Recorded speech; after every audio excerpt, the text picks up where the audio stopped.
व्यवस्था विवरण अध्याय 32। मूसा का प्रसिद्ध गीत। हे आकाश कान लगा कि मैं बोलूं, और हे पृथ्वी मेरे मुंह की बातें सुन। मेरा उपदेश मेघ के समान बरसेगा और मेरी बातें ओस के समान टपकेंगी। जैसे कि हरी घास पर झींसी और पौधों पर झड़ियां, मैं तो यहोवा के नाम का प्रचार करूंगा। तुम अपने परमेश्वर की महिमा को मानो। वह चट्टान है, उसका काम खरा है और उसकी सारी गति न्याय की है। वह सच्चा परमेश्वर है, उसमें कुटिलता नहीं। वह धर्मी और सीधा है। परंतु इसी जाति के लोग टेढ़े और तिरछे हैं। ये बिगड़ गए, ये उसके पुत्र नहीं, यह उनका कलंक है। हे मूर्ख और निर्बुद्धि लोगों, क्या तुम यहोवा को यह बदला देते हो? क्या वह तेरा पिता नहीं है, जिसने तुमको मोल लिया है? उसने तुझको बनाया और स्थिर भी किया है। प्राचीन काल के दिनों को स्मरण करो, पीढ़ी पीढ़ी के वर्षों को विचारो। अपने बाप से पूछो और वह तुमको बताएगा। अपने वृद्ध लोगों से प्रश्न करो और वे तुझसे कह देंगे। जब परम प्रधान ने एक एक जाति को निज निज भाग बांट दिया और आदमियों को अलग अलग बसाया, तब उसने देश देश के लोगों की सीमाएं इस्राएलियों की गिनती के अनुसार ठहराई। क्योंकि यहोवा का अंश उसकी प्रजा है, याकूब उसका नपा हुआ निज भाग है। उसने उसको जंगल में और सुनसान और गरजने वालों से भरी हुई मरुभूमि में पाया। उसने उसके चारों ओर रहकर उसकी रक्षा की और अपनी आँख की पुतली के समान उसकी सुधि रखी। जैसे उकाब अपने घोंसले को हिला हिलाकर अपने बच्चों के ऊपर ऊपर मंडराता है, वैसे ही उसने अपने पंख फैलाकर उसको अपने परों पर उठा लिया। यहोवा अकेला ही उसकी अगुवाई करता रहा और उसके संग कोई पराया देवता न था। उसने उसको पृथ्वी के ऊंचे ऊंचे स्थानों पर सवार कराया और उसको खेतों की उपज खिलाई। उसने उसे चट्टान में से मधु और चकमक की चट्टान में से तेल चुसाया। गायों का दही और भेड़ बकरियों का दूध, मेमनों की चर्बी, बकरे और बाशान की जाति के मेढ़े और गेहूं का उत्तम से उत्तम आटा भी खाया। और तू दाखरस का मधु पिया करता था। परंतु यशूरून मोटा होकर लात मारने लगा। तू मोटा और हष्ट पुष्ट हो गया और चर्बी से छा गया है। तब उसने अपने सृजनहार परमेश्वर को तज दिया और अपने उद्धार चट्टान को तुच्छ जाना। उन्होंने पराये देवताओं को मानकर उसमें जलन उपजाई और घृणित कर्म करके उसको रिस दिलाई। उन्होंने पिशाचों के लिए जो परमेश्वर न थे बलि चढ़ाए, और उनके लिए वे अनजाने देवता थे। वे तो नए नए देवता थे जो थोड़े ही दिन से प्रकट हुए थे और जिनसे उनके पुरखा कभी डरे नहीं। जिस चट्टान से तू उत्पन्न हुआ उसको तू भूल गया, और परमेश्वर जिससे तेरी उत्पत्ति हुई उसको भी तू भूल गया है। इन बातों को देखकर यहोवा ने उन्हें तुच्छ जाना, क्योंकि उसके बेटे बेटियों ने उसे रिस दिलाई थी। तब उसने कहा, मैं उनसे अपना मुख छिपा लूंगा और देखूंगा कि उनका अंत कैसा होगा। क्योंकि इस जाति के लोग बहुत टेढ़े हैं और धोखा देने वाले पुत्र हैं। उन्होंने ऐसी वस्तु को जो परमेश्वर नहीं है मानकर मुझ में जलन उत्पन्न की और अपनी व्यर्थ वस्तुओं के द्वारा मुझे रिस दिलाई।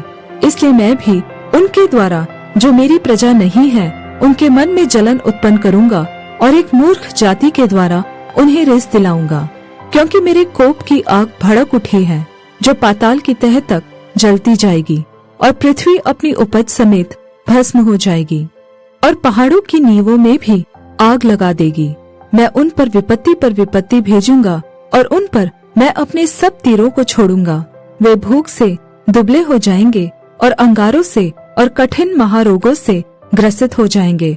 और मैं उन पर पशुओं के दांत लगवाऊंगा और धूली पर रेंगने वाले सर्पों का विष छोड़ दूंगा। बाहर वे तलवार से मरेंगे और कोठरियों के भीतर भय से। क्या कुंवारे और कुंवारियां, क्या दूध पीता हुआ बच्चा, क्या पक्के बाल वाले, सब इसी प्रकार बर्बाद होंगे। मैंने कहा था कि मैं उनको दूर दूर तक तितर बितर करूंगा और मनुष्यों में से उनका स्मरण तक मिटा डालूंगा। परंतु मुझे शत्रुओं की छेड़छाड़ का डर था। ऐसा न हो कि द्रोही इसको उल्टा समझकर यह कहने लगे, हम अपने ही बाहुबल से प्रबल हुए, और यह सब यहोवा से नहीं हुआ। क्योंकि इस्राएल जाति युक्तिहीन है और इनमें समझ है ही नहीं। भला होता कि ये बुद्धिमान होते कि इसको समझ लेते और अपने अंत का विचार करते। यदि उनकी चट्टान ही उनको न बेच देती और यहोवा उनको दूसरों के हाथ में न कर देता, तो यह कैसे हो सकता कि उनके 1000 का पीछा एक मनुष्य करता और उनके 10,000 को 2 मनुष्य भगा देते? क्योंकि जैसी हमारी चट्टान है वैसी उनकी चट्टान नहीं है, चाहे हमारे शत्रु ही क्यों न न्यायी हो। क्योंकि उनकी दाखलता सदोम की दाखलता से निकली और गमोरा की दाख की बारियों में की है। उनकी दाख विष भरी और उनके गुच्छे कड़वे हैं। उनका दाखमधु सांपों का सा विष और काले नागों का सा हलाहल है। क्या यह बात मेरे मन में संचित और मेरे भंडारों में मोहरबंद नहीं है? पलटा लेना और बदला देना मेरा ही काम है। यह उनके पांव फिसलने के समय प्रकट होगा, क्योंकि उनकी विपत्ति का दिन निकट है और जो दुख उन पर पड़ने वाले हैं वे शीघ्र आ रहे हैं। क्योंकि जब यहोवा देखेगा कि मेरी प्रजा की शक्ति जाती रही और क्या बंधुआ और क्या स्वाधीन, उनमें कोई बचा नहीं रहा, तब यहोवा अपने लोगों का न्याय करेगा और अपने दासों के विषय में तरस खाएगा। तब वह कहेगा, उनके देवता कहाँ है, अर्थात वह चट्टान कहाँ जिस पर उनका भरोसा था, जो उनके बलिदानों की चर्बी खाते और उनके तपावनों का दाखमधु पीते थे। वे ही उठकर तुम्हारी सहायता करे और तुम्हारी आड़ हो। इसलिए अब तुम देख लो कि मैं ही वह हूँ और मेरे संग कोई देवता नहीं। मैं ही मार डालता और मैं जिलाता भी हूँ, मैं ही घायल करता और मैं ही चंगा भी करता हूँ, और मेरे हाथ से कोई नहीं छुड़ा सकता। क्योंकि मैं अपना हाथ स्वर्ग की ओर उठाकर कहता हूँ, क्योंकि मैं अनंत काल के लिए जीवित हूँ। इसलिए यदि मैं बिजली की तलवार पर सान धर कर झलकाऊं और न्याय अपने हाथ में ले लूं, तो अपने द्रोहियों से बदला लूंगा और अपने बैरियों को बदला दूंगा। मैं अपने तीरों को लहू से मतवाला करूंगा और मेरी तलवार मांस खाएगी। वह लहू मारे हुओं और बंदियों का और वह मांस शत्रुओं के लंबे बाल वाले प्रधानों का होगा। हे अन्य जातियों, उसकी प्रजा के साथ आनंद मनाओ, क्योंकि वह अपने दासों के लहू का पलटा लेगा और अपने द्रोहियों को बदला देगा और अपने देश और अपनी प्रजा के पाप के लिए प्रायश्चित देगा। मूसा के अंतिम निर्देश। इस गीत के सब वचन मूसा ने नून के पुत्र यहोशू समेत आकर लोगों को सुनाए। जब मूसा ये सब वचन सब इस्राएलियों से कह चुका, तब उसने उनसे कहा, जितनी बातें मैं आज तुमसे चिताकर कहता हूँ, उन सब पर अपना अपना मन लगाओ और उनके अर्थात इस व्यवस्था की सारी बातों के मानने में चौकसी करने की आज्ञा अपने बच्चों को दो, क्योंकि यह तुम्हारे लिए व्यर्थ काम नहीं, परंतु तुम्हारा जीवन ही है, और ऐसा करने से उस देश में तुम्हारी आयु के दिन बहुत होंगे, जिसके अधिकारी होने को तुम यरदन पार जा रहे हो। नबो नामक चोटी पर मूसा।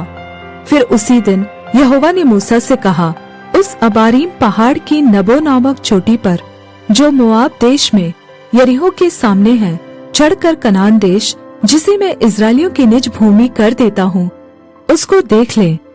तब जैसा तेरा भाई हारून होर पहाड़ पर मरकर अपने लोगों में मिल गया, वैसा ही तू इस पहाड़ पर चढ़कर मर जाएगा और अपने लोगों में मिल जाएगा। इसका कारण यह है कि सीन जंगल में कादेश के मरीबा नाम सोते पर तुम दोनों ने मेरा अपराध किया, क्योंकि तुमने इस्राएलियों के मध्य में मुझे पवित्र न ठहराया। इसलिए वह देश जो मैं इस्राएलियों को देता हूँ, तू अपने सामने देख लेगा, परंतु वहाँ जाने न पाएगा।